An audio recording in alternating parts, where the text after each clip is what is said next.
Entra no ar mais uma edição do PaduaCast. O PaduaCast tem o patrocínio da Milan Fibra Ótica, internet fibra ótica, fibra ótima. E também do supermercado Super Paduano. E também a gente tem o apoio do Jornal do Noroeste, temos o apoio do jornal Na Boca do Povo e também o apoio do jornal Sem Limite. É uma produção do Busca Pádua em parceria com a agência H1 Marketing. No episódio de hoje, nós estamos recebendo ele que é um artista não só do desenho, mas também um artista da arquitetura, meu amigo Flávio Faria. Flávio, obrigado pela presença aqui. Tava devendo isso aí, hein, rapaz? Pô, muito obrigado, mas eu acho que artista... eu fico lisonjeado, né? Mas quem sou eu para ser artista, né? Eu faço o meu trabalho. Faço o que eu gosto, faço... Eu acho que, pelo menos que as pessoas passam para mim, eu faço bem aquilo que eu gosto, mas ninguém nunca até então tinha me chamado assim de artista. Artista, o cara é artista, pô. Gente, a gente já tem logo no início aí, a gente já coloca o arroba do convidado, então você já acessa lá o Instagram dele para você ver as obras de arte que esse rapaz faz. Ele, além de ser um artista mesmo de desenho e de pintura, né, trabalha nessa área, o Flávio é um arquiteto, né, agora arquiteto. Flávio, eu queria que você contasse um pouco da sua trajetória, né, do que você fez antes da arquitetura e até quando você chegou nesse momento da arquitetura propriamente dita na sua vida, né? Porque antes você já fazia tudo praticamente. João, é aquela coisa, logicamente que eu sou muito grato ao meu tio, ao Fernando Faria, que foi um engenheiro muito conhecido aqui em Pádua, não só um excelente profissional, mas como uma pessoa maravilhosa, uma das pessoas que eu sinto muita saudade pela boa pessoa que é, pela pessoa maravilhosa que é, e pela oportunidade que ele me deu. Porque, poxa, cara, isso aí tem... Poxa, tem mais de 35 anos isso. Eu me lembro que eu trabalhava num bar, né? E sempre desenhei, sempre gostei de desenhar, né? Uhum. Então, como todo adolescente, quer dizer, eu tinha meus 15 anos de idade, e como todo adolescente, eu gostava de desenhar super-heróis, não é? Batman, Homem-Aranha, desenho em si. E eu me lembro que quando eu passava em frente ao escritório do meu tio, tinha aquela porta de vidro, eu passava em frente ao escritório dele, e tinha aquelas mesas de desenho. Naquela época não tinha computador, não tinha software, era na prancheta mesmo. E eu via ele desenhando e eu ficava maravilhado com aquilo. Um belo dia eu falei assim, eu vou criar coragem e vou conversar com meu tio. Entrei no escritório, levei uma pastinha de desenho, mostrei pro meu tio. Não, tio, olha aqui, meus desenhos, coisa e tal. Ele olhou, falou, tio, eu queria trabalhar com você. Ele falou assim, não, meu filho, olha só, o tipo de desenho que eu faço aqui é um desenho diferente, o seu trabalho é muito bom. Esse negócio é um desenho mais técnico. Aí eu aprendo. Eu sei, mas no momento não estou podendo pagar. Não, não precisa me pagar não. Mas me deixa fazer isso, é isso que eu quero fazer. E meu tio, claro, na excelência de pessoa que ele era, ele me dava um dinheirinho. Na época, né, eu recebia um dinheirinho. E começou a ensinar a desenhar, fazer as plantinhas de arquitetura. Me levava, assim, o que a gente chama de levantamento, né? Para campo, fazer um levantamento de um prédio, de uma casa, de uma obra. E eu fui aprendendo isso tudo com ele. E, cara, a primeira vez que eu fiz um desenho de uma planta, até hoje eu lembro a nostalgia que foi, porque você fazer um desenho e eu indo na obra, vendo aquilo sendo levantado, e eu pensando, gente, foi eu que fiz. Então aquilo ali, cara, foi um... Eu fiquei apaixonado. Só que era o João, 1985, 86, uma coisa assim. Era uma outra... falar assim, um pobre, um cara pobre, né, vindo de origem humilde, meu pai era pedreiro, minha mãe era faxineira do hospital, fazer uma faculdade de arquitetura ou engenharia, aqui não tinha. Itapiruna não tinha. Eu acho que o lugar mais próximo que devia ter, ainda assim, não sei te dizer com certeza, levando aquela época, né, aquele ano, devia ser Campos. Talvez Campos tivesse. Eu me lembro que Campos tinha escola técnica de edificações. Era isso. Mas eu acho que eu não sei se tinha faculdade de engenharia ou arquitetura. Então eu fiquei apenas o seguinte, eu fiquei trabalhando como desenhista projetista. Né? Pouco a pouco fui aprendendo, fui desenhando e fui, as pessoas foram me conhecendo, foram pouco a pouco, inclusive me associando ao próprio Fernando Faria, né? Porque sabia que eu estava direto com ele, trabalhava direto com ele. É muito bacana ouvir isso, né? A gente tem praticamente a mesma idade, né? E é muito legal ver você falar, pô, eu comecei numa área que era de artística, né? É um desenho artístico ali, aquela questão de desenhar super-herói e ter essa oportunidade de passar para o desenho técnico, né? E aí existe uma questão que é muito interessante, eu já quero falar disso logo, que é a questão do desenho técnico, né? Que é o desenho com a matemática, mas ao mesmo tempo a arquitetura ela tem a questão da arte. O quanto de técnico tem na arquitetura e o quanto de arte tem na arquitetura? É interessante essa pergunta sua. Aliás, é uma pergunta que até muitas pessoas me perguntam, né? Qual é a diferença do engenheiro, o arquiteto? Qual é a diferença de uma profissão para outra? Ou é a mesma coisa? Na verdade é o seguinte, são profissões com atribuições diferentes, embora estou falando de arquitetura, profissão, como também estou falando, respondendo a sua pergunta em relação a desenho técnico e a desenho de arte, certo? Diferente da profissão da engenharia, a engenharia ela é muito funcional. A engenharia, no próprio curso que nós fazemos, nós aprendemos isso. Né? A engenharia, ela tem que funcionar, por isso que eu digo que é funcional. Né? Tem que ser feito e dar certo. A arquitetura, ela tem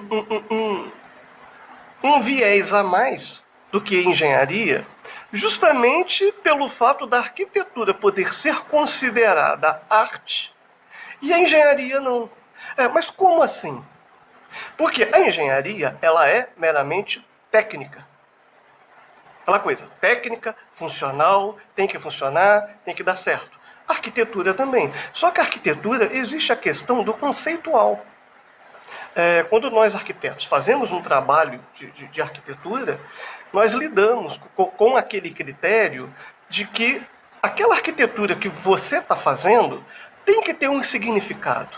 Por exemplo, na nossa matéria de arquitetura, que nós estudamos na faculdade, qualquer acadêmico de arquitetura sabe isso, nós estudamos conforto térmico, estudamos conforto acústico, estudamos conforto sensorial. O que é essa coisa de conforto sensorial? É quando a pessoa diz assim, não, eu me sinto bem naquele espaço. O arquiteto trabalhou o sensorial da pessoa. E isso é muito legal. E a questão do conceitual. Conceitual é o que aquilo significa. Porque você tocando no tópico arte, né, quando a gente fala em arte, o que é arte? Né? A verdade é que até 1922, 1920, a década de 20, começou a arte moderna no Brasil. Então, tinha-se aquela ideia de que o que era arte? Arte era uma habilidade técnica. Por exemplo, se eu pegar um desenho seu, desenhar o seu rosto e ficar igualzinho ao que eu desenhei, isso é arte. Só que depois, entre meados da década de 20 e década de 30, que começou a arte moderna, começou-se a entender que, para que eu tenho que considerar arte um trabalho que uma câmera fotográfica faria, Sendo que essa arte não te exprime ideia nenhuma. Então a arte, ela deixou de ser técnica, e olha, quando eu falo de arte, eu estou indo lá dos primórdios, desde a Grécia Antiga, da Grécia Clássica, para até chegar em 1920, 1930, que foi a arte moderna. A arte, ela deixou de ser meramente técnica, meramente habilidade técnica, para ser conceitual. É você mostrar o que você quer dizer com aquilo. Ah, mas por que eu estou falando isso? Poxa, eu estou falando de arquitetura, agora estou falando de arte. É porque não tem como separar uma coisa da outra, porque a arquitetura é considerada arte. Você analisa, por exemplo, as próprias obras de Oscar Niemeyer. Todas as obras dele, o formato daqueles prédios lá em Brasília, todas elas tem um conceitual, tem um porquê ser daquela forma. Por exemplo, quando nós vemos uma imagem da Catedral de Brasília, por exemplo, ela tem um formato mais ou menos assim, né? Na minha mão, você olhando uma imagem da Catedral de Brasília. O que Niemeyer queria dizer com isso? Era a mão do fiel rezando, orando. Então, não foi meramente ele fez uma forma porque ele achou bonito. Ele fez uma forma em que as pessoas pudessem entender e associar o porquê daquela forma. Isso é arquitetura. Entendeu? Embora a engenharia, é claro que eu não estou depreciando os colegas engenheiros, porque a engenharia é uma coisa fantástica. A engenharia é uma coisa fabulosa. Isso aí não teria como nós, arquitetos, trabalharmos se não tivermos bons aliados como os engenheiros, aonde, aliás, o meu primeiro professor foi um engenheiro, que foi o Fernando Faria. Ele começou muito bem, diga-se de passagem. Exatamente. Né? Começou excelentemente bem, né? Eu acho isso muito bacana. Eu queria que você falasse um pouco, já aproveitando essa deixa, sobre essa questão do sensorial. Como é que é? Do sensorial. Sensorial. Como é que é isso? Porque quando você fala que isso, a pessoa se sente bem, não é necessariamente um conforto, porque você falou, tem térmico, tem acústico. Sim. Confortos que podem também ser atribuições da engenharia. O cara vai fazer um cômodo que, poxa, é frio no inverno e quente no verão? Não, ele tem que se preocupar com isso. Tem que se preocupar com essa questão, que nós arquitetos também nos preocupamos muito, né? Na própria faculdade nos dá muita primazia a nós fazermos ventilações naturais, né, para determinado cômodo, não apenas fazer um prédio, a gente usa ar-condicionado e o resto resolve. Não, nós tentamos outras alternativas aliado à sustentabilidade. Mas a questão que você está falando é a do sensorial. Eu não estou me lembrando do nome dele, tá? Tem um arquiteto japonês, mas eu não estou me lembrando. Os colegas da arquitetura aí, que estão fazendo a faculdade, ou que já fizeram, se lembrarem, boa, a minha intenção é essa, mas eu no momento não estou me lembrando. Mas eu queria dizer o que ele fez. Ele fez um projeto para uma viúva, que essa viúva era apaixonada no marido. Então ele projetou a casa dela, que a casa dela, por fora, não tem, assim, praticamente nenhuma beleza que chame atenção, nada de que... O interessante da casa é por dentro, porque cada espaço da casa era um espaço em que fazia com que a viúva lembrasse do marido dela. O que o arquiteto trabalhou ali? O sensorial dela. O chegar ali e sentir, era aqui com meu marido, né, lia um livro e conversava comigo sobre... Mais ou menos dentro dessa ideia. Então essa parte sensorial, ela tem alguma coisa subjetiva, é uma coisa às vezes pessoal, nesse caso é pessoal. Justamente. Existe, inclusive, hoje em dia já existe um nicho que é chamado de arquitetura, de neuroarquitetura. Mas as pessoas têm partido muito para esse conceito de arquitetura. O que é a neuroarquitetura? É justamente trabalhar isso aí na pessoa. Porque muitas vezes o cliente, quando ele nos contrata, às vezes o cliente, é interessante isso, às vezes o cliente ele chega com uma revista de arquitetura, uma revista qualquer, com imagens, com fotos, ou com imagens da internet, achando que ele quer aquilo e que ele precisa daquilo. E às vezes não é. Às vezes ele só está seguindo um modismo, uma ideia, Né? Tipo, por exemplo, uma vez uma pessoa me procurou e ele queria fazer uma área gourmet, e na área gourmet dele teria um fogão a lenha. Ele me mostrou uma revista, né, uma revista famosa do país, né, lá com uma imagem de um sítio, de uma fazenda, e tinha lá uma área gourmet com fogão a lenha. Ah, isso aqui ficou lindo, ficou maravilhoso, eu quero isso aqui. Perguntei para ele, tá, olha só, tá, realmente muito legal, mas vem cá, você está disposto a comprar lenha para botar nesse fogão? Não. Você vai no mato, pega a lenha, botar nesse fogão? Não. A sua esposa ao menos sabe cozinhar no fogão a lenha? Não. Então por que você quer um fogão a lenha? Aí que ele olhou pra minha cara e falou, poxa, você sabe que você tem razão. Quer dizer, isso que eu quero dizer, que às vezes o próprio cliente que nos contrata, ele acha que ele quer uma coisa, mas se você fizer uma entrevista com ele, a gente chama de briefing,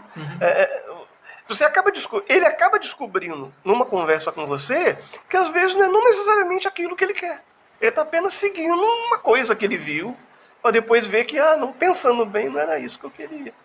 Então, quando eu falo de sensorial, na verdade, eu acho que um arquiteto, para fazer um projeto ideal para um cliente, ele teria que passar uma boa temporada com a família do cliente só.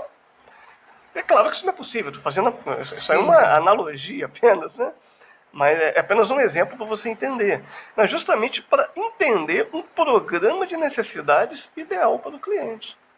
E foi isso, João, que me fez ficar apaixonado pela arquitetura, porque muitas pessoas me perguntam, poxa, por que você não fez engenharia? Engraçado, mas eu tenho muitos amigos no CREA. O meu conselho é o CAU, é o Conselho de Arquitetura e Urbanismo. E, no entanto, eu tenho uma porção de amigos no CREA. E muitos me perguntaram, poxa, cara, por que você não veio para a gente? Por que você não veio para o CREA? Eu falei, não, nada, tem profissionais maravilhosos, né? Engenheiros maravilhosos.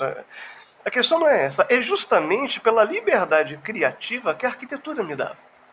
Entendeu? Eu já era desenhista, eu já gostava de desenho, já gostava de arte. A arte me dá essa possibilidade de criar tanta coisa legal, e a arquitetura me dava isso. Gostar de arte, você acha que facilitou? Com certeza. Com certeza. Facilitou a sua aprendizagem? Porque vocês têm na arquitetura, vocês têm história da arte, não tem? Tem isso de disciplina? Não? João, é primordial você ter essa disciplina, né? Porque o arquiteto, ele tem que ter noção da arte na arquitetura. Eu tive uma professora na faculdade, eu acho que é uma professora que eu nunca vou me esquecer, porque eu acho que foi ela que me ensinou a entender de uma forma bem clara o que era arte. Muitas pessoas que estão fazendo assim um curso de pintura, que estão fazendo um curso de desenho, conforme eu já citei, né? Entendem arte como meramente habilidade técnica. E essa professora me mostrou que não. A arte é aquilo que você quer mostrar com aquela ideia sua. Por exemplo, e que entra também a questão da história da arte, né? Teve uma situação que aconteceu com Pablo Picasso na Segunda Guerra Mundial. Ele pintou um quadro muito famoso chamado Guernica. Então, esse quadro Guernica, ele fala da história do massacre do general Franco, da Espanha, que era aliado aos nazistas. E quando ele apresentou esse quadro no museu, com aqueles traços que todo mundo conhece do Picasso, né? Que não é aquele desenho tão realista, mas aquele tipo de desenho assim, que é bem característico dele, que todo mundo conhece os trabalhos de Pablo Picasso. Então, contam os historiadores que na exposição que ele fez desse quadro Guernica, 2 oficiais nazistas olharam para o quadro, e perguntou assim, ele estava do lado desses 2 oficiais, só que os 2 oficiais não conheciam ele, não sabiam que ele era o pintor. E perguntaram assim, quem pintou essa coisa feia? Não, minto, desculpa, falei errado. Ele disse assim, quem fez essa coisa feia? Aí o Pablo Picasso falou assim, vocês. Quer dizer, aí que entra a questão conceito. Não era o traço ser bem pintado, era o conceito que aquilo queria dizer. Então, esse quadro Guernica, quem quiser ver na internet como que é o quadro, ele tem cenas assim, como a justiça despedaçada, o olho que tudo vê, o touro que representa a Espanha. Tem uma porção de critérios conceituais ali, representando o massacre que o general Franco fez na Espanha, na Guerra Civil. Aí quando perguntou, esses dois nazistas perguntaram, Pablo Picasso perguntou, quem fez essa coisa feia? Os nazistas perguntaram, quem fez esse traço feio? Só que aí o Pablo Picasso, ele respondeu com o conceito que ele queria apresentar a vocês. Foi vocês que fizeram esse massacre, foi vocês que fizeram essa crueldade, vocês que fizeram esse massacre. Então, entendeu por que nós, arquitetos, temos aula de história da arte? É justamente para entender o significado das coisas, o que isso quer dizer, o que isso significa. Então, são matérias que têm uma importância muito grande, embora eu tenho uma coisa comigo, né, que eu posso até ser meio suspeito nesse sentido, que eu sou um apaixonado por história. Para ser honesto com você, se eu não tivesse feito arquitetura, existe a possibilidade de eu fazer história. Se bem que ainda tem tempo, né? Pode ser que eu ainda pense na possibilidade. Eu sempre tive uma paixão muito grande pela história. E quando, numa das matérias, nas grades, eu vi que tinha uma matéria, o nome da matéria era chamado de TAU, Teoria da História da Arquitetura e Urbanismo e História da Arte. Cara, era legal demais. Saber como que foi isso, como que começou a coisa. Sabe, a arquitetura, ela tem uma característica interessante, que a arquitetura ela tem uma função social, ela tem uma função religiosa, ela tem uma função política na história da humanidade. E tudo isso está ligado à história. Você mesmo pela essa questão que eu falei, dessa função religiosa, por exemplo. Como que começou a arquitetura? A arquitetura começou com a própria arquitetura fúnebre dos egípcios, há 4.000 anos, quase 6.000 anos na história. Começou com a arquitetura fúnebre. E eu não estou falando de pirâmides, não. Eram sarcófagos da população egípcia, que os arqueólogos acharam e viram que aquilo tinha um cunho religioso, e existia mais arquitetura nos seus sarcófagos que propriamente nas casas. Aí depois dessa arquitetura religiosa, voltado para o morto, voltado para o necro, né, para a morte, né, ou para a vida após a morte, como o próprio exemplo das pirâmides, tem também outros tipos de arquitetura também de caráter religioso, os chamados dolmens, né, que eram pedras monolíticas. A gente tem um exemplo de Stonehenge, na Europa. Então a arquitetura começou a partir tudo daí. E, no entanto, essas arquiteturas de início tinham função religiosa.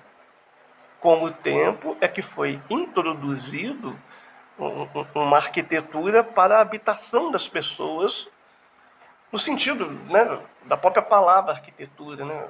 A verdade é que o próprio significado da palavra arquitetura veio do grego arquitecton, ou seja, arque quer dizer principal, tecton é principal construtor.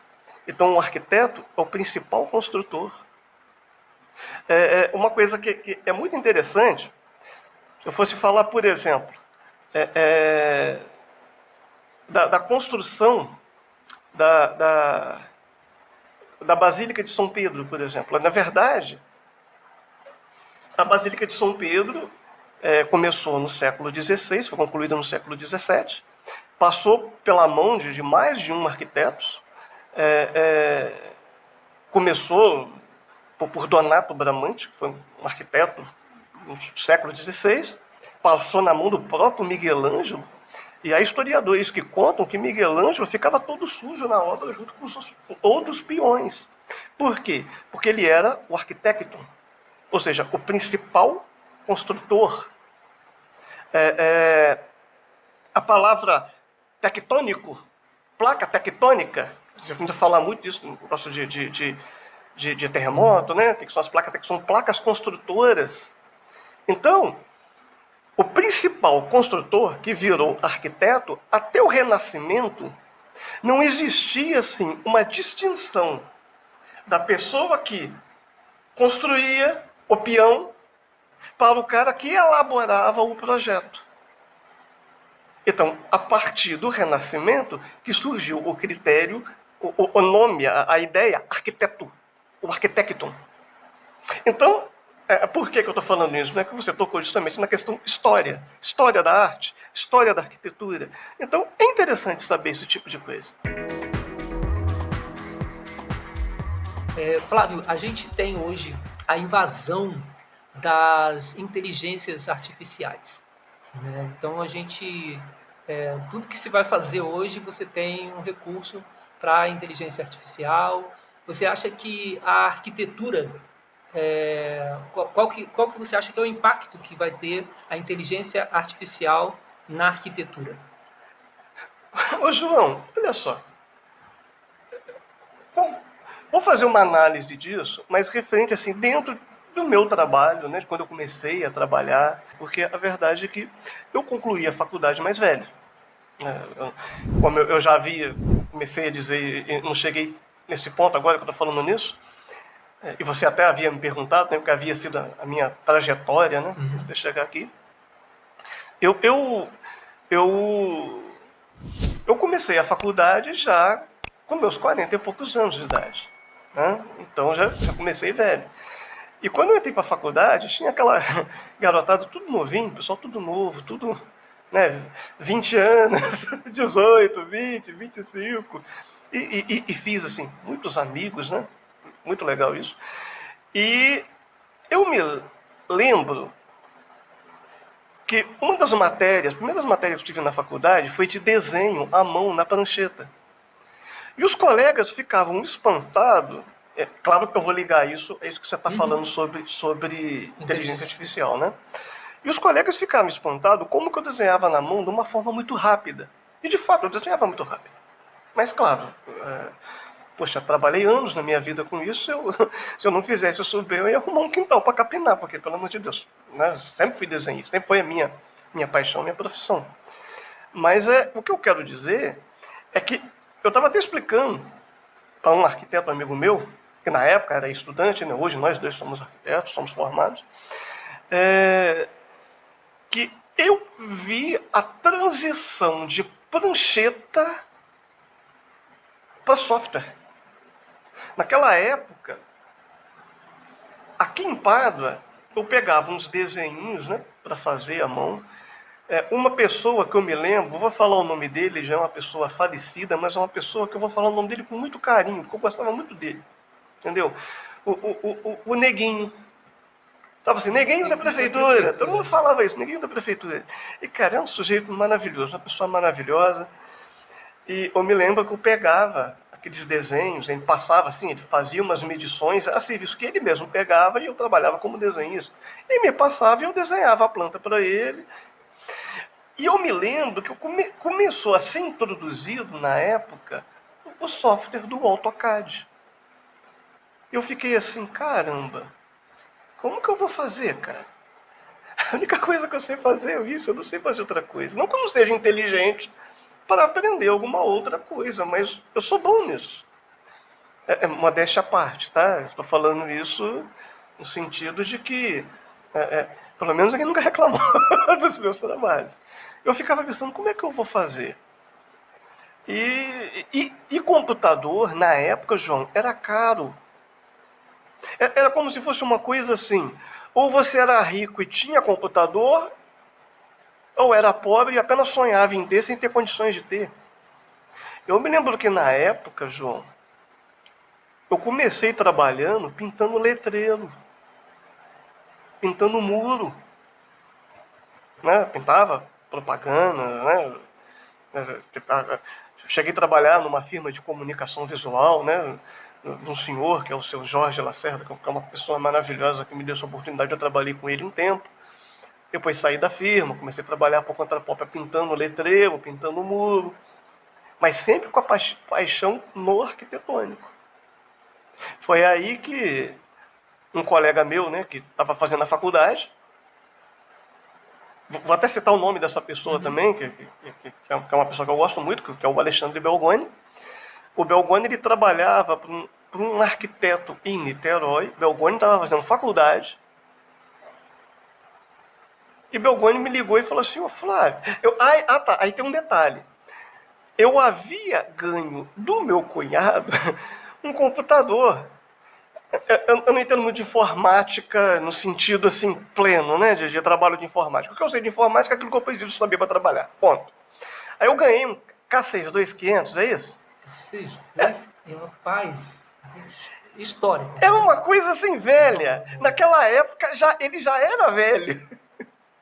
O meu cunhado me deu um computador desse que tinha um AutoCAD instalado nele, que era o R14, que foi um dos primeiros. Era o R14, eu acho que tem um mais velho do que ele, que é o R12. Que assim, é um dinossauro dos AutoCADs. Né? Porque, embora tivesse um AutoCAD mais avançado, mas o R14 era o único que funcionava. Se eu botasse outro, ele travava. Você vê que tão bom que era o computador. E eu me lembro que o Belgoni me ligou me dizendo assim: Flávio, tem um arquiteto aqui lá do Rio, que é um cara assim, muito sério, um profissional muito sério, e que eu estou atendendo ele e eu faço projeto em 2D e faço projeto em 3D. Mas como eu estou em época de prova, muita prova na faculdade, estou muito apertado, eu estou querendo atender ele apenas com 3D. Você não gostaria de pegar a parte de 2D para ele, não? Aí eu falei: poxa, Alexandre, olha, eu tenho aqui um computadorzinho aqui, lento, coisa e tal, mas eu não tenho essa experiência em AutoCAD que você acha que tem. O que eu tenho eu sei desenho técnico, eu sei projeto, eu sei projetar, eu sei fazer. Mas toda a minha experiência é voltada para a prancheta. Na prancheta eu faço um trabalho em prancheta relativamente rápido, por causa do pé na estrada que eu tenho nisso. As AutoCAD, a não ser que você me ajudasse. E falou: não, cara, eu te dou todo apoio. Qualquer dúvida que você tiver aí de AutoCAD, você me liga. Então, se tem um cara que eu agradeço assim, de eu ter feito essa transição de prancheta para AutoCAD, foi o Belgani. Entendeu? Um abraço para ele, acho que ele não está em Pádua mais. Se ele tiver a oportunidade de ouvir esse podcast. Aquele abraço para você, meu querido. Um cara maravilhoso, um excelente profissional. Mas foi ele que me inseriu na parte tecnológica da coisa, né? E o que aparecia uma coisa que assustava era o AutoCAD, era pensar assim: lascou, desenhista está tudo desempregado agora. Só que tem software que sabe AutoCAD é que vai poder trabalhar. Então eu fiquei preocupado. Fiquei preocupado no mesmo patamar que alguém ficaria preocupado hoje nesse critério inteligência artificial, que assusta. Né? Assusta. Você vê cada coisa fantástica. Mas tudo bem, fui trabalhando, aí peguei trabalho direto desse arquiteto lá do Rio, né? E fui trabalhando, fui ganhando meu dinheiro, até que eu atendi uma empresa em Niterói, em que eu ia de 15 a 15 dias a Niterói, lá o dono da empresa, o construtor, ele fazia questão que eu fosse de 15 a 15 dias. Aí um belo dia eu chego lá, né?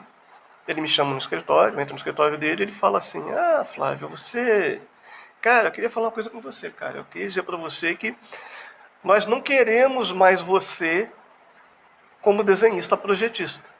Eu pensei: caramba, ferrou. Tá demitido. Tô sendo mandado embora. Eu sei que eu perguntei assim: não, mas o senhor... O senhor me desculpa, mas tem alguma coisa que eu possa fazer para o senhor reconsiderar o que o senhor está falando? Eu fiz alguma coisa errada? Se eu fiz, pelo menos eu quero saber o que eu fiz. Ele falou: não é isso não, cara. É isso não, de agora em diante nós queremos você como arquiteto da empresa. Vê lá na sua cidade lá como é que é esse lance de faculdade. Isso aí, João, eu já com meus 40 anos, João. Para ver os anos que eu já trabalhava com isso, né? Fala assim: vê lá na sua cidade lá como é que é esse lance de faculdade, que a empresa aqui vai pagar a faculdade para você. João, eu fiquei assustado, cara. O negócio me assustou. me assustou de uma maneira que eu disse não para ele. Como assim? Mas veja que absurdo. Eu disse não para ele. Mas o que te assustou? Cara, aí que é o interessante. Eu estava conversando, aliás, esse arquiteto que eu estava atendendo, né, mediante ao Belgoni, né, que o Belgoni havia passado os serviços dele para mim, da parte de 2D, eu batendo papo com ele, ele me fala assim, cara, e a faculdade? Ele ficou sabendo da história, né? Eu contei pro Belgoni, o Belgoni contou pra ele. Eu fui e falei com ele assim, Marconi, cara, vou ser honesto com você, cara, eu disse não, que eu tô preocupado. Eu preocupado como, pô? Eu falei, não, Belgoni, Marconi, eu vou entrar numa faculdade, eu vou ver uma garotada com metade da minha idade, eu tô com medo de ser o burrão da turma, de todo mundo passar e eu não. Quantos anos que eu não entro numa escola? Ele falou, não, cara, não pensa assim não. Pensa assim, não, fala o seguinte, olha, você tem que entender o seguinte, você tem uns pontos a favor que muito jovem que está entrando agora não tem. Primeiro, você já sabe o que você quer. Tem muito jovem que entra para a faculdade, mas ele não sabe se é aquilo que ele quer fazer. Ele acaba fazendo uma faculdade e depois desistindo, porque ele chega a conclusão que não era aquilo que ele queria. Não, você já sabe o que você quer. Segundo, é que você já é profissional, tem muitas coisas que eles vão aprender, você já sabe. E em terceiro, é que você, a sua propriedade te protege. Que você chega na faculdade, e infelizmente, isso é a realidade de muitas faculdades, né? Você chega na cantina da faculdade, tem aquela galera jogando baralho na faculdade. Aquele cara que, ao invés de assistir aula, vai tomar chopinho com a galera. Cara, você não pode fazer isso. Você não tem tempo a perder que nem quem tem 20 anos de idade. Então vai lá, cara, a sua propriedade te protege. Aí quando ele falou isso, me animou. Aí eu conversando com a minha cunhada, que a minha cunhada é muito amigo do dono da construtora.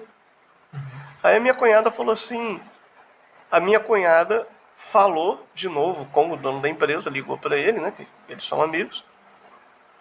Aí depois eu liguei para ele e falei assim, não, cara, eu queria reconsiderar. Ele falou, tem certeza? Tem? Então tudo bem. Vê lá direitinho, faz lá o seu vestibular e comecei a faculdade. Foi aí que eu entrei, graças a Deus, né? Entrei para a faculdade, fiquei um tempo trabalhando para a empresa e pagando a faculdade pelo custo da empresa, só que infelizmente teve alguns problemas, né, internos da empresa, que a empresa ela parou, eles pararam de trabalhar, ela faliu mesmo, né? Mas não sei explicar por quê, eu só sei que eu tive que dar meus pulos, aí nisso aí, nesses pulos que eu tive que dar, eu tive a ajuda de um outro engenheiro, que é uma pessoa maravilhosa, que é muito amigo meu, que é um cara que eu tenho um carinho muito grande, que é o Joel engenheiro, Joel Pereira de Souza, né, que é um cara maravilhoso. Eu acho que, eu posso dizer para você que se não fosse o Joel, eu não teria tido condições de ter concluído a faculdade. Eu fui lá, pedi a ajuda a ele, falei, Joel, a empresa não vai mais pagar, eu vou tentar pelo FIES, mas preciso de um fiador. Ele falou, não, faz o seguinte, vê lá o que é preciso lá, que eu vejo isso para você. Cara, é uma pessoa que eu sou muito grato. Você é um cara de sorte, né? João, privilégios. Sim, eu posso dizer para você que sim, houve um mérito no sentido de que o esforço foi meu, ninguém pode se esforçar por mim. Mas eu também tive as minhas ajudas, porque graças a Deus, João, eu sempre tive uma facilidade muito grande de ter amigos, de fazer amigos. E todo mundo que lida comigo, inclusive profissionais na área, seja da engenharia, seja da arquitetura, são grandes amigos meus. Eu tenho bons amigos na área. Eu acho interessante que até mesmo nessa questão assim, de concorrente, eu vou agir como se o outro arquiteto ali fosse meu inimigo. Não, cara, eu não sou assim não, pelo amor de Deus. Nós temos arquitetos aqui na cidade mesmo que são maravilhosos, tanto como profissionais, mas também como pessoas, são pessoas maravilhosas. Então eu sempre tive muita facilidade. Isso foi uma coisa que me ajudou. Mas voltando àquela questão da inteligência artificial, a questão daquela transição de prancheta para AutoCAD foi uma coisa que no momento me apavorou, me deixou assustado, sim. Mas depois a coisa passou. Tanto é que eu fiz a transição, fui melhorando cada vez mais no AutoCAD. Hoje eu trabalho com AutoCAD e já vou mudar para um outro software, né, que existe agora a tecnologia BIM, né, que é vou citar dois programas, não como propaganda, mas para informação, que existe o Revit e existe o ArchiCAD. São dois programas concorrentes, mas que fazem o mesmo serviço, e os dois são maravilhosos. Eles fazem o que especificamente? Faz a mesma coisa que o AutoCAD fazia, ou faz ainda, que o AutoCAD faz o que o AutoCAD fazia, e uma coisa que é muito interessante nesses dois softwares, uma coisa que deixa assim muito estudante de arquitetura maravilhado, é a capacidade que, da mesma maneira em que você gera um 2D, ele automaticamente gera um 3D. Quando eu trabalho no AutoCAD, eu faço o meu desenho no AutoCAD, no 2D, eu jogo para um outro software, que é um software de 3D, e ali levanto a minha maquete. Então, eu tenho que tirar de um programa e jogar para outro programa. Eu tenho que tirar do AutoCAD e jogar para um outro programa paralelo. Tanto o Revit como o ArchiCAD não. Você já faz isso dentro do próprio programa. Só que o jovem que está fazendo arquitetura, ele acha isso maravilhoso. E de fato é. Realmente é. Eu não posso negar. Só que é muito mais do que isso. Uma coisa que eu acho muito impressionante, por exemplo, tanto no Revit como no ArchiCAD, é o quantitativo que ele joga dentro de um único programa. Ele joga 3D, ele joga elétrica, ele joga hidráulica, ele joga até a espessura da tinta que você vai usar na parede. Caramba. Então, são programas que às vezes tem gente que me pergunta assim, ô Flávio, o que você acha de fazer um cursinho de AutoCAD? Eu falei, cara, se você vai fazer AutoCAD, faz Revit. Você está andando para trás.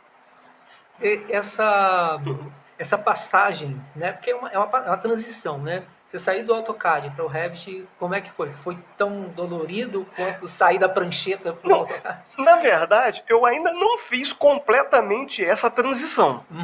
Entendeu? Por quê? Porque eu faço na minha época de prancheta, eu fazia as coisas muito rápido na prancheta e não fazia no AutoCAD. Depois isso mudou. Hoje eu estou passando pelo mesmo problema. Mas te assusta mais ou te assusta menos? Hoje em dia você tem menos medo da tecnologia? Eu acho que eu tenho menos, porque eu entendi o seguinte. Voltando no critério inteligência artificial. Às vezes o cara, ele faz levanta uma maquetezinha no SketchUp, e existe um processo que dá qualidade fotográfica na sua maquete, que é chamada de renderização. E a inteligência artificial faz isso. Em minutos. Pá! Rapidinho. Existe um programa agora chamado Redraw. Claro que ele é pago, né? E que é fantástico. Só que aí o cara da arquitetura assusta. E se agora o cliente resolver não me contratar mais e fazer por conta própria? Cara, não é assim. Entenda que inteligência artificial é ferramenta, ela não trabalha sozinha. Quem trabalha é você. Da mesma maneira, o AutoCAD faz tudo. Não, cara, o AutoCAD é ferramenta. Quem trabalha é você. Não, o Revit faz tudo. Não, cara, o Revit é ferramenta. Quem trabalha é você, quem projeta é você, quem tem noção de espaço é você, quem tem conceito para elaborar o trabalho é você, quem tem um estudo, quem teve matérias na faculdade, o conhecimento para fazer isso, é você, não é o leigo. Na verdade, a inteligência artificial, ela é apenas ferramenta, aonde eu estava falando com você da importância do conceitual na arte. Voltando novamente, falando de arte, né? Eu me lembro que uma professora maravilhosa que eu tive, o nome dela é Alessandra Tomazini, na faculdade, e uma vez ela me perguntou assim, ô Flávio, um chimpanzé pintando uma tela, ainda que seja bem pintada a tela, é arte? Me diz você, João, o que você acha? Tecnicamente, acho que não sei. Vamos perguntar à produção, eu pedi ajuda à produção. Produção, É arte ou não é? Eu acho que não. Eu acho que não. Vamos dar um tempo ao pessoal. Bota no comentário aí. É arte ou não é? Não. Isso mesmo. Realmente, você está correto no que você disse. Eu posso te perguntar por que você acha que não? Eu acho que ele não tem consciência do que ele está fazendo. Esse é o ponto. Tá falando aí, Fala é o aqui nosso pra amigo gente. Eduardo. Eduardo tá falando. Barrado aqui, que tá É o nosso dando amigo nosso Eduardo. suporte técnico. Você vê que ele é um cara que ele entende do assunto, Não, só né? me junto com os melhores. Poxa. Não ando com qualquer um. Mas só fala aqui, porque pode não ter chegado no microfone aqui, mas explica que o Eduardo aqui disse que ele acha que não é arte, porque Exatamente, o não é chimpanzé arte. não tem consciência. Às vezes uma pessoa vê na internet um trabalho que o chimpanzé fez muito bonito. O cara fala, que obra de arte! Um chimpanzé. Por que não é arte? Porque um chimpanzé não tem inteligência para desenvolver conceito. Se você perguntar para o chimpanzé, por que você pintou essa tela de azul? Ele não vai saber te responder. Ele pode ter sido treinado a enfiar o pincel na tinta e meter na tela e ficar aquele azul ali. Mas ele te explica o porquê que ele usou o azul, é que esse azul tem um significado assim, essa. Por quê? Porque ele não tem conceito. Então você meramente chega aí no Midjourney, né?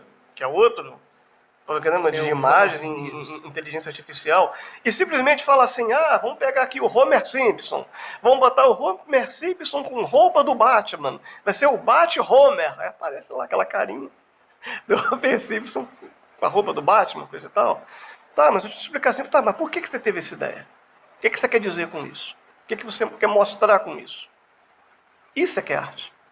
Uma vez eu perguntei para a Alessandra, essa professora minha,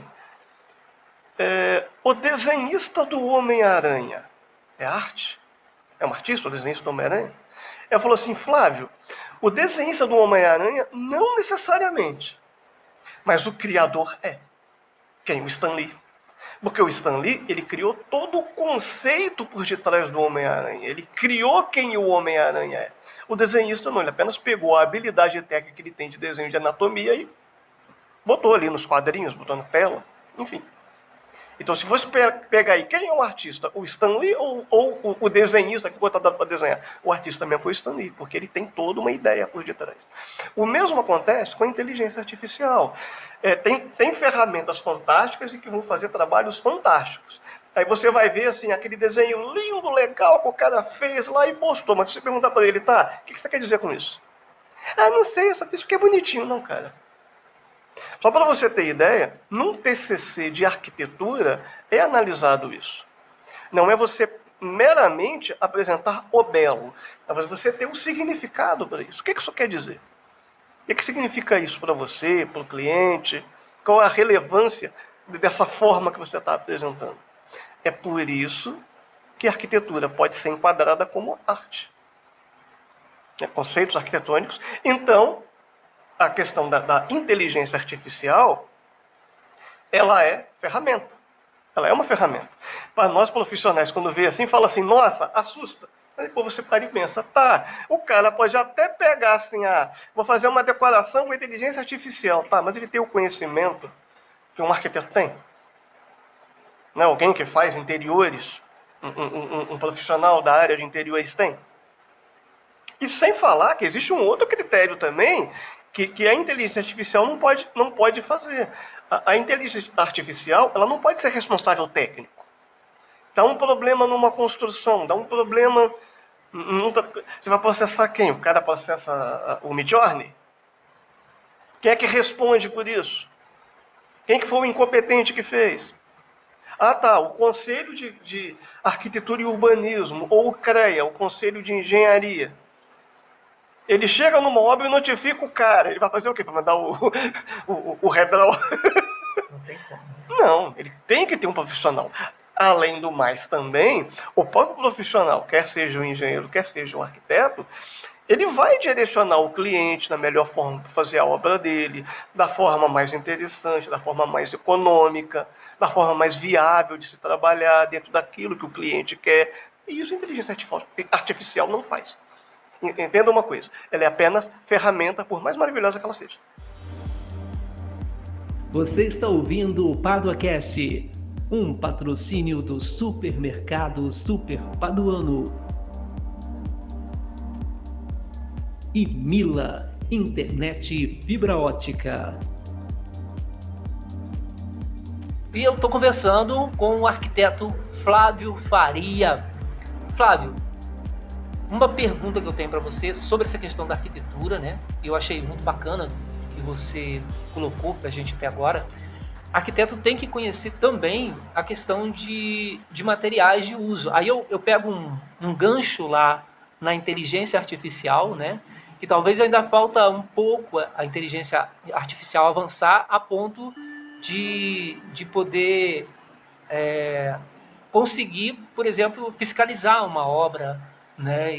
Porque existe ainda essa função do arquiteto, né? Não só do conhecimento do material que está sendo aplicado e daquilo que você falou também, de indicar o melhor caminho para o cliente, né? E às vezes, outra coisa que você falou, que é o cara que vê o negócio na revista e às vezes acha que aquilo vai ser útil para ele ou faz parte da atividade dele, faz parte do cotidiano dele.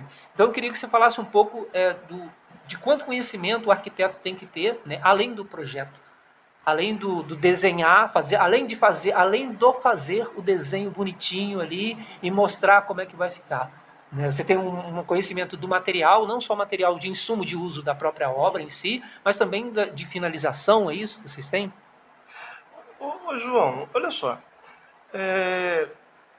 No mundo acadêmico, existe as faculdades que as pessoas até denominam, né, as de exatas e as faculdades de humanas. Né?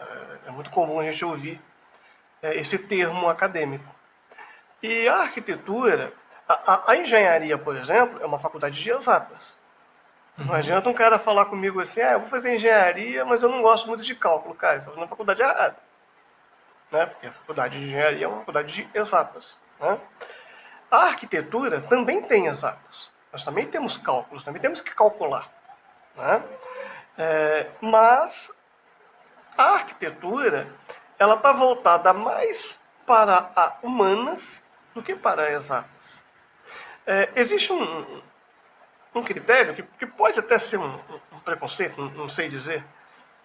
As pessoas dizem que a formação do engenheiro parte muito daquele conceito assim, não pode cair. Né? Fiz lá o prédio, ele não pode cair. Para o arquiteto já não. Para o arquiteto, claro, não pode cair, mas se eu faço um projeto para você, ele tem que ser confortável, ele tem que ser bonito, ele entra a questão, né, do sensorial, né? Você tem que se sentir bem naquele local, ele tem que te passar alguma imagem, algum significado, alguma emoção. E tudo isso está ligado às emoções humanas.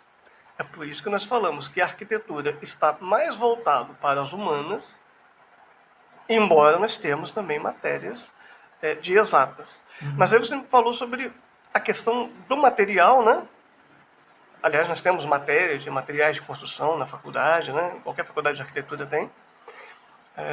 E a questão do uso da inteligência artificial, ela tem sido muito usada para se criar formas. Vou fazer uma fachada usando inteligência artificial. O pessoal usa.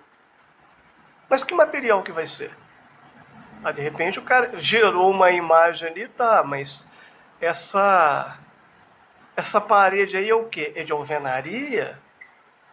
Ela é de drywall? Como que é isso? Como é que funciona o drywall? Qual é a espessura do drywall? Esse drywall seria o quê? Ele é o gesso acartonado. Ele é uma parede de gesso. Piorou a... Ele é uma parede de gesso. Uma parede de gesso. Justamente. Eles são divisórias de gesso que, logicamente, você não vai fazer um drywall nas paredes externas da casa, mas na interna. E existe, propriamente, a parede de puro gesso mesmo, que são blocos de gesso, que é uma estrutura mais leve. Mas tudo são questões de, por exemplo, às vezes, estou falando de Pádua, região de Pádua. Às vezes a pessoa imagina fazer a casa num determinado material, que sei lá, ele viu na internet, coisa e tal, mas que aqui não tem profissional que faça.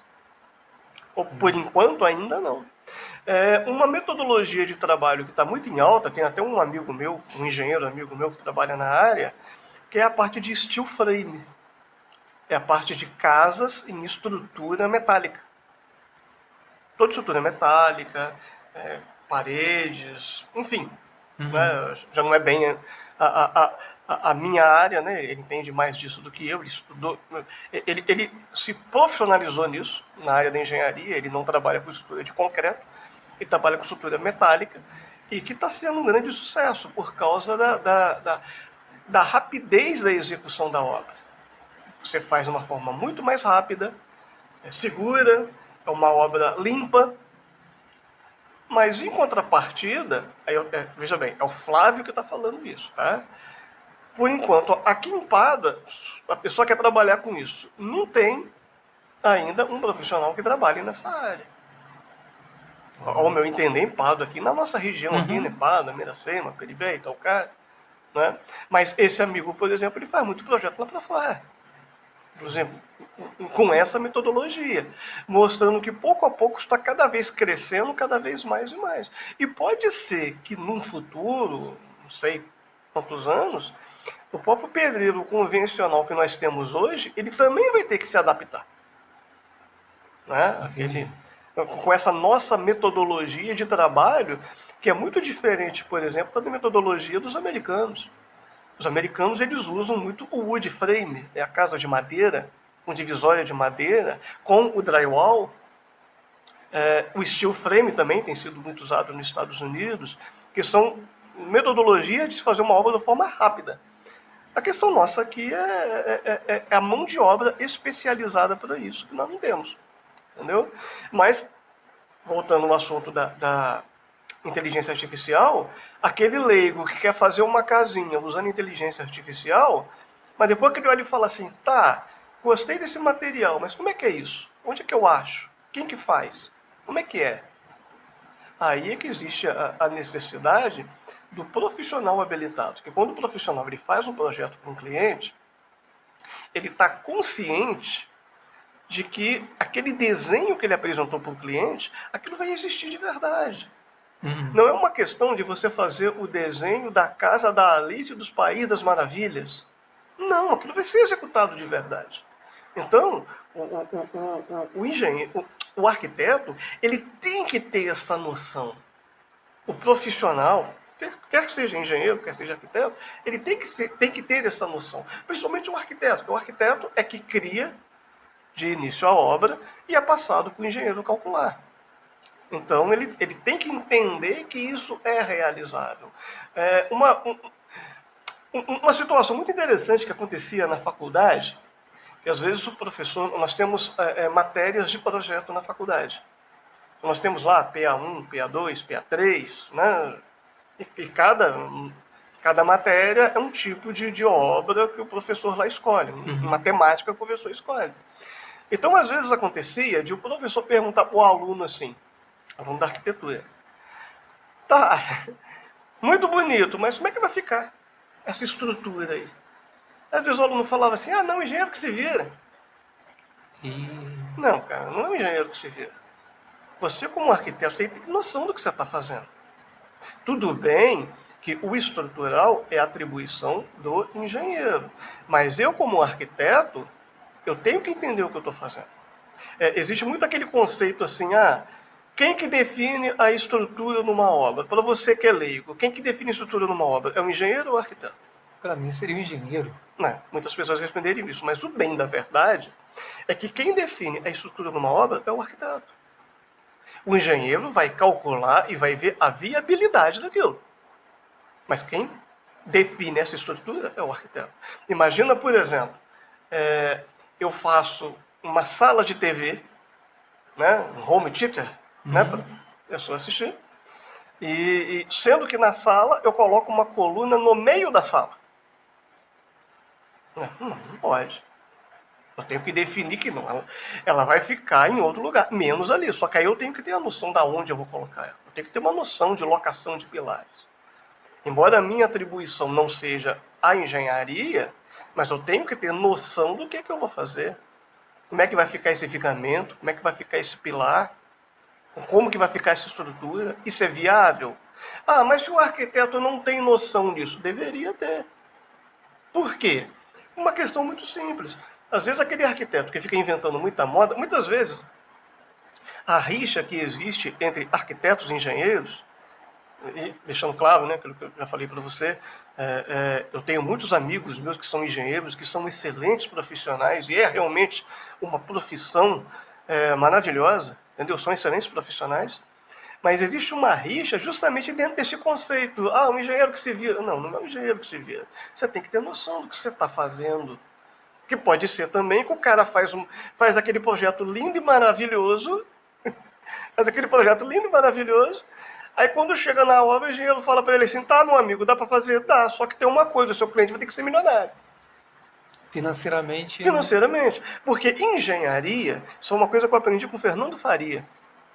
Em engenharia, 99% das coisas de engenharia é possível ser feito. Mas o que determina essa possibilidade, João, é o seu bolso. Ah, você quer fazer essa coluna, essa viga assim, assado? Quero, é só você ser milionário. Se é milionário não, então não dá para ser feito. Caramba. Então, é importante que o profissional de arquitetura tenha noção disso. E não quer comprar aquela ideia, né? Eu não sei de onde que isso saiu da cabeça das pessoas, essa ideia de que é engenheiro que se vira. Não, não é engenheiro que se vira. Eu como arquiteto, tenho que ter uma sintonia com o engenheiro que eu estou trabalhando. Entendeu? Para que flua bem esse trabalho desses dois profissionais, né? Quando eu faço os meus projetos, eu já analiso toda a viabilidade de como vai ficar aquela estrutura, das possibilidades. Pode ser até que o engenheiro me diga, Flávio, eu acho que esse pilar aqui seria desnecessário. Ah, você acha que é assim? Então tá, então vamos ver. Então tem acordo, né? Tem a escuta, né? Mas aí você tem que entender o que você está fazendo, porque de repente o engenheiro pode falar para você também, não dizendo todos, estou sendo hipotético, tá? Do engenheiro falar assim, ah, isso não dá para fazer não, amigo, desculpa, mas dá sim. Você pode não saber fazer, mas que dá para ser feito, dá. Se você não sabe, eu vou procurar um que saiba. Só que para eu dizer isso, eu tenho que ter noção do que está sendo feito, como arquiteto. Eu gosto de ouvir você falar sobre arquitetura porque você tem a paixão, né, por trabalhar com isso, por desenhar, por fazer, por criar, tem a paixão pela arte, pela criação, e você tem o conhecimento técnico que envolve tudo isso. Então isso potencializa o que você faz. Tem uma coisa que as pessoas às vezes também não têm noção, que é quando o arquiteto ele vai construir num terreno, né, vazio, ele vai pegar uma casa do zero, vai fazer uma planta do zero, que ele tem a questão da geografia do local, né, da questão da posição do sol, tem todo esse estudo, tem todo onde pega sol e como é que ele define os cômodos da casa pela posição em que o terreno está alocado. Eu acho isso uma coisa, cara, tem isso, sabe? A gente fica meio impressionado com essa qualidade do estudo. E uma outra coisa, eu queria que você falasse sobre isso, um pouco sobre isso, e uma outra pergunta já é sobre o estudo do solo, a geologia, se eles estudam ali, aqui dá para fazer assim, ou vai precisar de tratar esse terreno de determinada forma. É um pouco mais da arquitetura, além do que a gente vê, que é aquele desenho bonito lá. Inclusive, já aproveitando, segue o Flávio Faria, fala o seu arroba aí pro pessoal lá no Instagram. Arquifaria. Tá lá. Eu boto aqui, vai aparecer, sempre aparece aqui embaixo ali. Tá? E eu vou deixar na descrição também, se você seguir lá o Flávio, tem lá uns trabalhos deles lá para você já acompanhar. Mas aí, Flávio, a pergunta seria essa. João, engraçado quando você falou nessa questão aí de as pessoas acham que é meramente o arquiteto é um desenhista. E você praticamente já me defendeu. Já defendeu a minha classe, né? Porque na verdade é muito além de você meramente fazer um desenho. É muito além de você meramente ser desenhista. Você tem que ter conhecimentos mais técnicos referente àquilo que você vai fazer, analisar as condicionantes ou todo o entorno do local onde você vai construir. Você tem que entender do impacto ambiental, aí já entra no critério urbanismo, o impacto ambiental daquela construção que você vai fazer naquele local, a questão do solo. Existe sim o estudo do solo, né? É muito comum na cidade do interior as pessoas aqui fazerem o seguinte, o pedreiro aqui fazerem o seguinte, eu vou cavar um buraco até achar aquela lama, aquele solo chamado tabatinga, e a partir dali já faço a minha fundação. Muita gente já tem essa ideia muito simplista. Mas dependendo do que você for construir, não é tão simples assim. Né? Existem situações e situações. Por isso que nós temos matéria de topografia, nós temos uma matéria chamada mecânica dos solos. Nós, arquitetos, temos essa matéria. Os engenheiros também. Nós também temos essa matéria. Porque você entende que se eu for fazer uma casa de 2 pavimentos, tranquilo essa metodologia aí do pedreiro, tranquilo. Mas vamos supor que eu vou fazer um prédio de 7 pavimentos, 8 pavimentos, 10 pavimentos. Aí não é isso. A gente usa uma metodologia de sondagem do solo. Eu esqueci o método, tá? O nome do método. Mas é um martelo que bate no solo, que vai perfurando o solo, que quando chega a uma profundidade onde uma estaca não entra mais, ele colhe aquele solo lá no fundo, que ele não entra mais para dentro do solo. Isso é levado para o laboratório e ali, através de estudos técnicos, eles definem que tipo de estrutura seria viável para aquela construção. Caramba! Quer dizer, não é meramente você cavar um buraco e achar a tabatinga. Depende do que você vai fazer.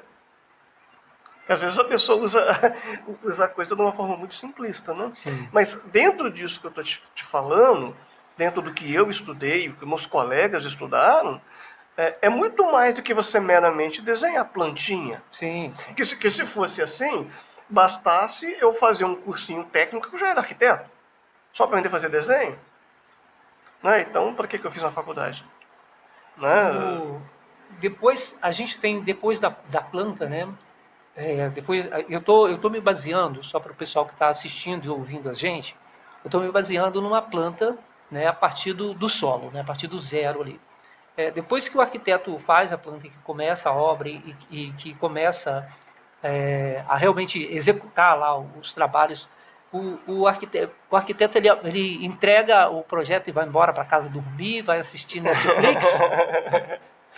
Olha só. O que parece ser bonito. Não, eu fiz a planta, vai ficar assim, entrega aí pro mestre de obra e pro pedreiro aí, vamos executar esse negócio aí, e quando terminar e for inaugurar, me chama. É assim que funciona? Na verdade, não. Infelizmente, vou dizer para você que existem casos assim, mas não deveria ser. Entendeu? Existem coisas, João, que infelizmente acontecem, mas não deveria. Na verdade, o que tem que ser feito, o método certo de se trabalhar é o cliente procurar um arquiteto para definir primeiro o que ele quer. Né?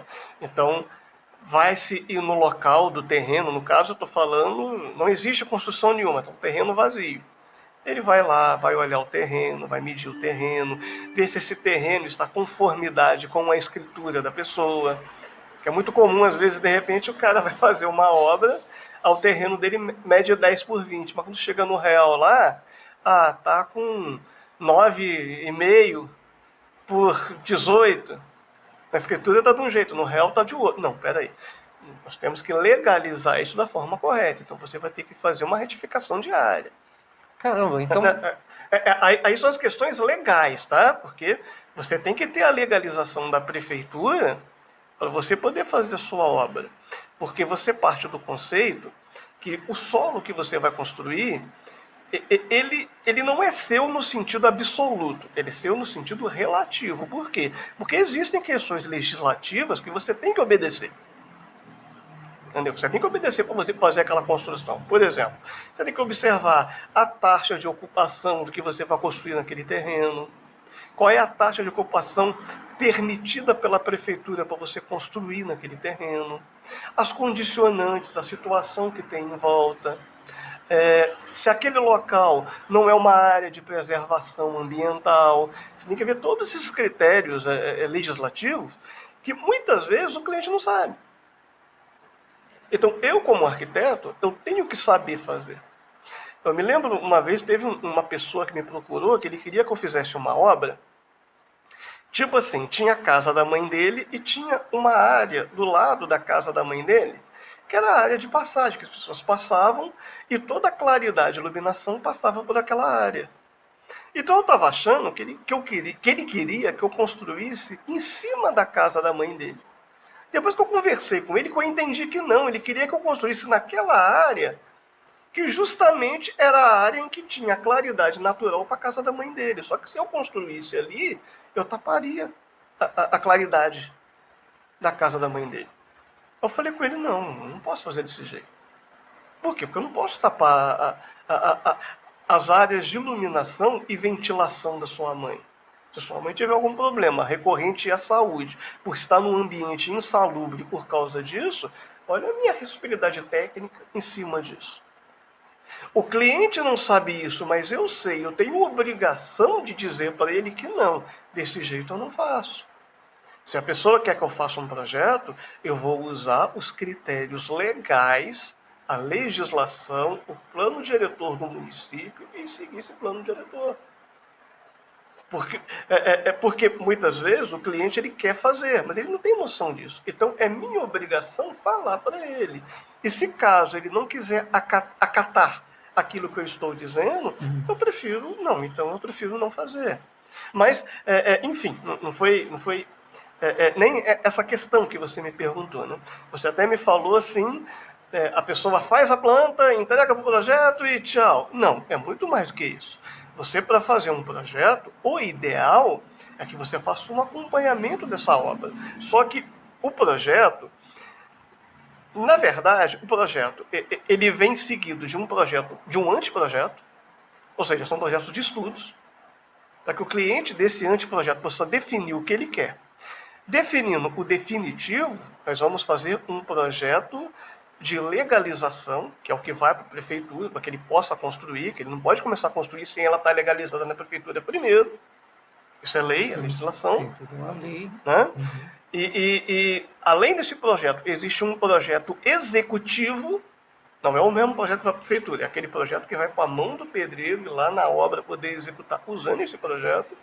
E é necessário que o cliente contrate o arquiteto para, além de apenas desenhar o projeto, mas também de acompanhar a obra.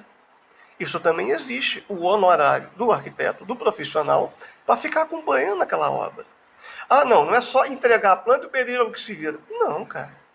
Ele tem que chegar lá e tem que fazer aquele trabalho certo, ele tem que ver se ele está fazendo certo, ele tem que ver se o pedreiro está entendendo o projeto. Isso é muito importante. Muitas vezes em caso, João, de obras problemáticas, obras que dão errado, é falta do acompanhamento técnico. Só que muitas vezes acontece, infelizmente, que o cliente não quer pagar o acompanhamento técnico. Você está entendendo? Então ele aceita apenas a planta. Não, me dá a planta que o meu pedreiro lá se vira. Será que se vira mesmo? Aí começa a dar problema na obra. Mas se ele pagasse o profissional habilitado para isso, o profissional ia olhar, ia ver se está correto, se não está, se vai ter algum problema, porque toda obra, na verdade, acaba virando uma caixinha de surpresa.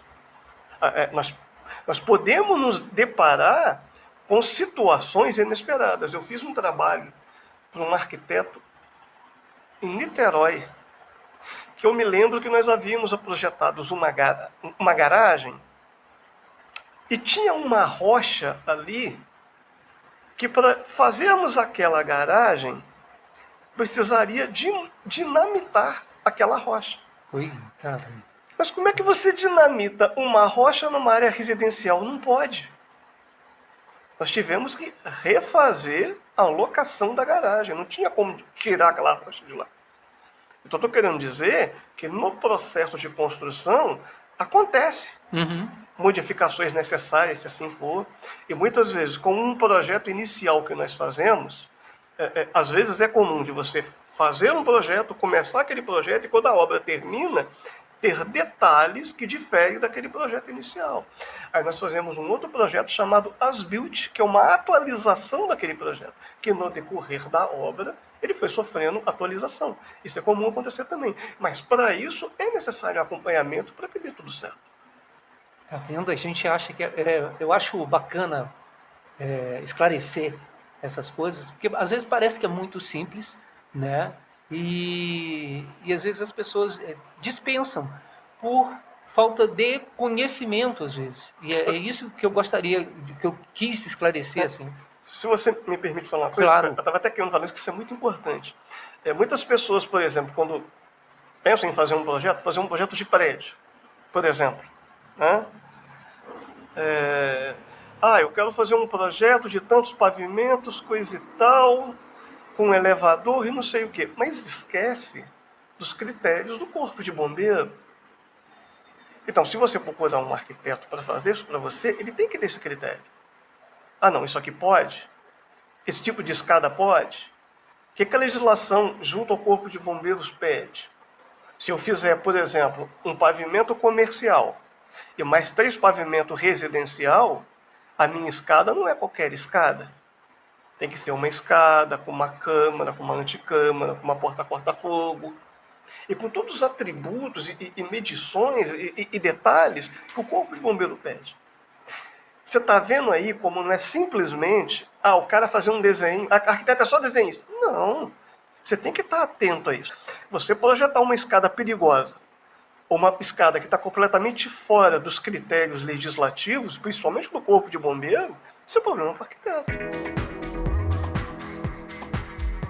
E nesse 11º episódio do PaduaCast, eu estou conversando com o arquiteto e urbanista paduano Flávio Faria. Flávio, eu queria que você falasse aqui, eu tenho uma pergunta para tu aqui, qual seria, assim, que obra, né, de referência arquitetônica você gostaria de citar, de recomendar para as pessoas verem, que você acha interessante como obra arquitetônica? Está se referindo à obra arquitetônica do presente ou do passado? Rapaz, uma obra que você acha bonita, uma obra que você fala assim, essa aqui vale, essa aqui dá um colírio na vista. Bom, olha só. Uma obra do passado que eu acho muito interessante, que muitas vezes quando a pessoa fala em obra do passado, a pessoa logo pensa em pirâmides do Egito, né? Aquelas pirâmides que foi feita há 4.000 anos atrás, mas eu gostaria, né, de, chegando assim, mais recente, né? Mas do passado. O Panteão Romano, ele foi construído no ano 50 a.C. por Marcos Agripa, e hoje, ele existe até hoje, ele é um prédio público na Itália, e ele foi feito inclusive com um material, com um concreto que foi desenvolvido pelos romanos, que tem uma durabilidade e uma plasticidade espetacular. Só para você ter ideia, esse concreto romano, ele era feito através de lavas vulcânicas com pedras calcárias, e existe um segredo que se perdeu com a história de como era produzido esse concreto, e ele foi feito, para você ter ideia, muitos portos marítimos na Itália de 2.000 anos estão lá até hoje, feito com esse concreto. E o Panteão Romano, ele foi construído com esse concreto.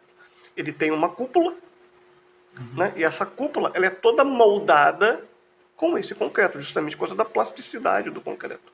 Isso faz com que o Panteão Romano seja uma obra espetacular. Só as paredes do Panteão, se eu não me engano, estou puxando da memória aqui, né? Me parece que ela tem 7 metros de espessura, a parede. Mas para que uma parede tão essa? Não, é uma coisa assim, fantástica. As próprias, indo ainda mais recente, né? As próprias igrejas góticas, você vê, por exemplo, se perdeu, né, a Catedral de Notre Dame, que pegou fogo, mas além da Catedral de Notre Dame, existem outras igrejas de características góticas, ali na Europa e que você olha e pensa assim, poxa, como que eles fizeram isso há 500 anos atrás, sem um guindaste, sem, né, um maquinário, uma tecnologia que existe hoje, e fizeram aquilo no braço. Você pega também, por exemplo, um outro que eu acho muito interessante, que eu gosto de citar, que existe até hoje, no mundo antigo. Na verdade, ele começou a ser construído no século XV e foi concluído no século XVI, que atribuído assim pela mão de diversos arquitetos, a começar por Donato Bramante, e passou por muitos outros, e um dos mais famosos, né, que além de escultor, pintor, na verdade era mais escultor do que pintor, na verdade ele foi obrigado a fazer um trabalho de pintura, eu estou me referindo a Miguel Ângelo, que também era arquiteto. Miguel Ângelo, quando ele pintou a Capela Sixtina, ele não queria pintar a Capela Sixtina. Ele foi obrigado pelo Papa Júlio II a poder pintar essa capela. E fez aquela obra de arte. Mas ele participou na construção da Basílica de São Pedro, que está até hoje. Até hoje existe, né, essa imponência arquitetônica que existe até os dias de hoje. Então, é uma referência maravilhosa. E tem muitas outras, na verdade. Se fosse falar de obras do passado, tem muito mais coisas ainda para se comentar. E obra do presente tem também, por exemplo, na Dinamarca, tem a sede da Lego, né? Do brinquedo Lego. Então, existe um prédio que ele foi construído por um arquiteto dinamarquês chamado Bjarke Ingel, e que é muito legal. Aí, como é que se pode ver essas obras, né? Você pode simplesmente assistir isso pelo site ArcDaily Brasil. Ali você vai ver muitas referências arquitetônicas que são assim, que são espetaculares, que são maravilhosas. Bacana essa. Né? Que é muito bacana, que é muito legal. Vou deixar esse link na descrição, tá? Onde você estiver ouvindo aí.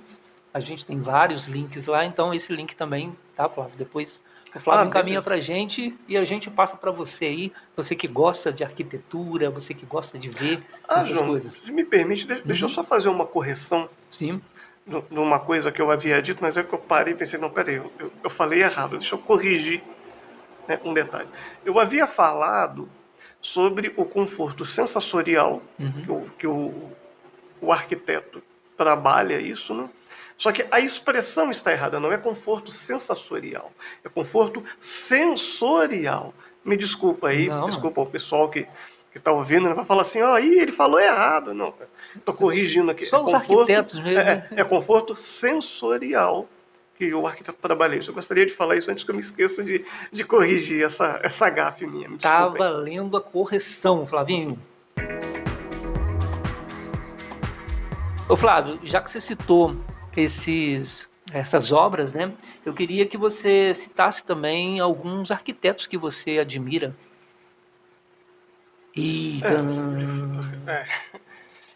Tem muitos, né? Tem muitos arquitetos, tanto internacionalmente como no nosso país mesmo. Aqui a gente pode começar a citar o próprio Oscar Niemeyer, que é uma referência de âmbito internacional, né? Que projetou Brasília. Lúcio Costa, que foi responsável pelo urbanismo de Brasília, outro a ser citado também, né? Tem também o João Filgueira de Lima, ele fez o Hospital Sara Kubitschek em Salvador. Ele é até muito conhecido por Lelé, o pessoal da arquitetura, né, conhece essa personalidade, né? Me parece que ele morreu, parece que foi em 2014. Morreu já velhinho, já, né? Perdemos há pouco tempo, em 2021, o Paulo Mendes da Costa, que foi um outro arquiteto, né, muito importante no nosso país. O Jaime Lerner, que fez o urbanismo lá de Curitiba. Enfim, a Lina Bombardi, né, que fez o Museu do MASP. Zaha Hadid é uma que não tem como também deixar de falar nela, né? Que a pessoa que tiver oportunidade, entra ali, até já falei do site, né? Entra no ArcDaily, procura as obras de Zaha Hadid, que você vai ver que é um trabalho assim maravilhoso, espetacular. Tem Frank Gehry, Frank Lloyd Wright, tem o Le Corbusier, Burle Marx, ou seja, tem um leque muito grande, né, de gente boa, né? Tanto do passado como do presente. O Bjarke Ingel, que eu falei para você que ele projetou a Casa Lego lá na Dinamarca, e é um arquiteto que ele é jovem, pela aparência, sei lá, eu tenho a impressão que ele deva ter uns 40 e poucos anos de idade. E é um cara de referência internacional. Então, tem muitos, né? Referências de profissionais, tem muitos. Na nossa região aqui perto, em Pádua, região, você tem algum que você citaria, que você acha bacana o trabalho? Ô, João, a gente falar de profissionais, né? Às vezes eu fico preocupado de eu esquecer de citar o nome de alguém, mas eu posso dizer que tem profissionais muito bons na cidade. Nós temos aqui bons profissionais. Poderia, e tanto assim do campo da arquitetura como também da engenharia. Que, por exemplo, o próprio João Batista Nogueira, né, ele é um pioneiro na arquitetura aqui em Pádua. Tita. Então, justamente o Tita. Tem que se levar toda essa consideração a ele, do excelente profissional que ele é.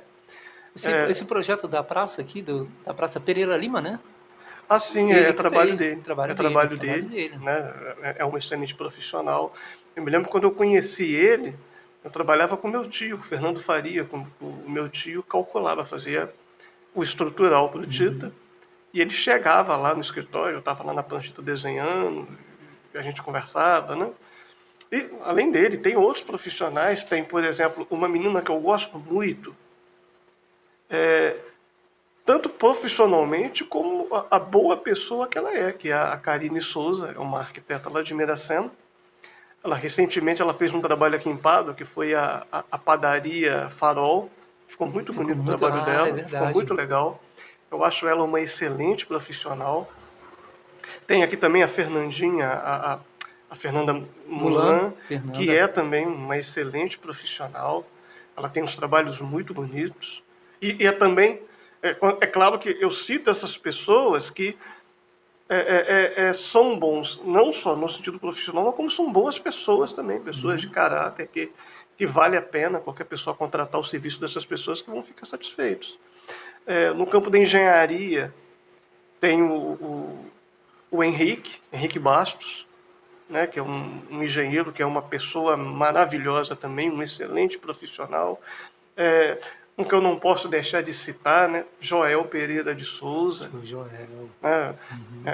Além de ser um excelente profissional, até já está se aposentando, ele mesmo já havia me dito isso, e é uma pessoa maravilhosa, um sujeito que sempre me ajudou muito. Eu tenho muito carinho por Joel, uma amizade muito grande por ele. Eu não posso deixar de falar nele.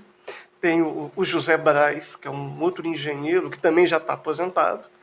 Já é um senhor nos seus 72 anos de idade, que na minha opinião, é o melhor engenheiro calculista estrutural que eu conheço. Ele é maravilhoso, um homem é um fenômeno. Falar do próprio Fernando Faria, né, meu tio, né, que já não está mais aí entre a gente, mas está na memória, né? Deixou um legado. Deixou um legado, pessoa maravilhosa. Tem essa galera mais jovem, tem por exemplo, o Bruno Gabri, é um outro engenheiro também, que eu gosto muito dos trabalhos dele, gosto muito da pessoa dele, é uma pessoa maravilhosa. Um abraço para o Bruno Gabri. O Edson Rocha é um engenheiro que nós até já tivemos a oportunidade de trabalhar juntos. Ele embora não trabalhe não necessariamente em Pádua, ele trabalha muito online, ele até atende, né? Rio, São Paulo, Estados Unidos. Ele é um engenheiro que eu havia citado, que trabalha com o sistema steel frame de casa metálica, uma coisa que existe um potencial muito grande de se desenvolver no Brasil e na nossa região. E é um cara assim fora de série. eu poderia dizer que aquele rapaz, apesar da juventude dele, ele tem uma inteligência acima da média. É um cara, assim, espetacular. E, enfim, eu fico, assim, falando desses profissionais, mas tem muitos outros que, de repente, eu nem me lembro agora, né? Mas tem profissionais maravilhosos.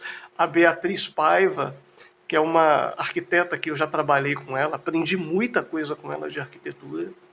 Quer dizer, eu mesmo, antes de entrar para a faculdade, eu cheguei a lidar com tantos bons profissionais que me ensinaram muito antes de entrar na faculdade.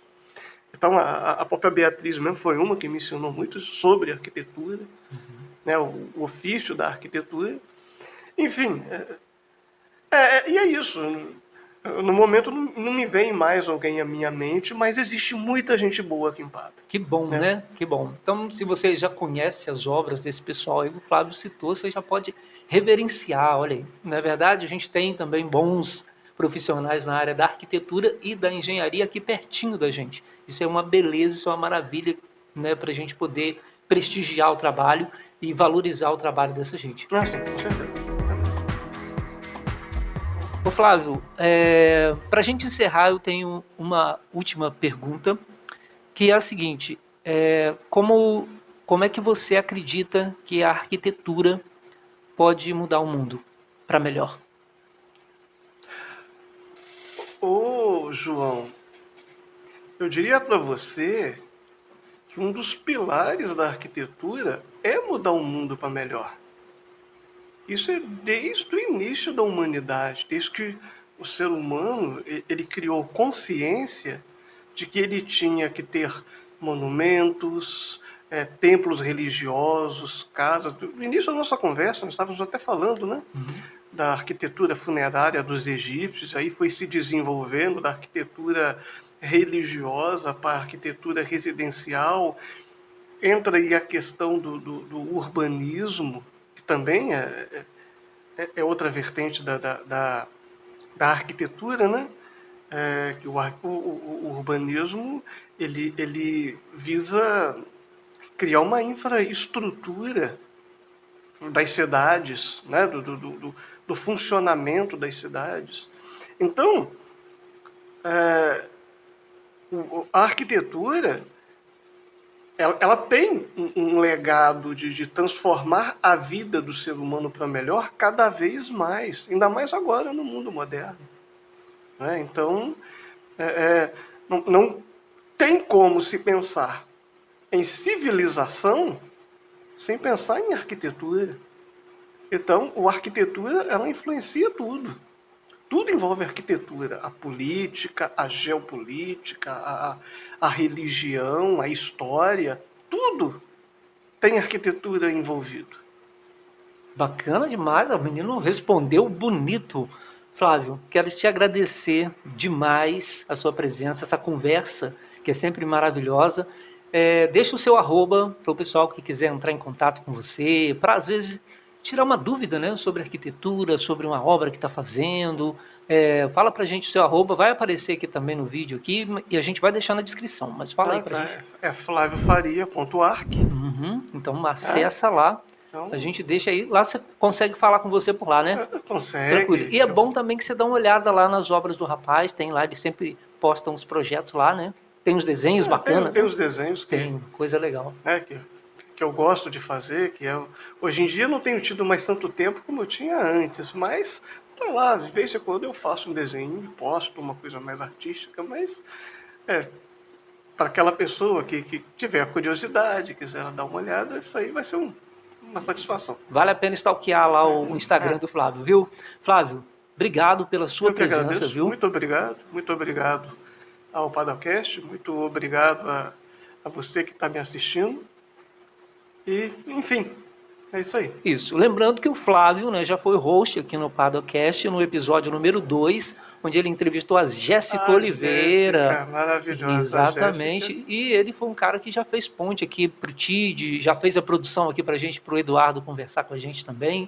Né? Hoje temos o Eduardo aí. O Eduardo está na produção hoje, inverteram os papéis. Né? E o Flávio está sempre com a gente aqui, é um amigo que a gente tem e com muito carinho, com muita alegria. Viu? E para você que ficou com a gente até agora, o nosso muito obrigado. Esse foi o 11º episódio do PaduaCast, O PaduaCast é patrocinado pela Mila Internet Fibra Ótica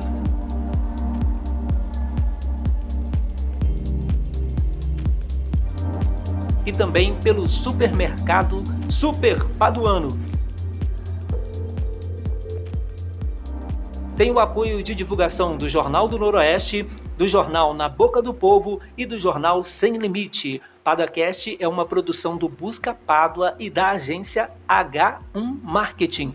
E se você quiser assistir todos os episódios no seu canal preferido, é só acessar www.paduacast.com.br. Para você que ficou com a gente, muito obrigado e até o próximo episódio. Valeu!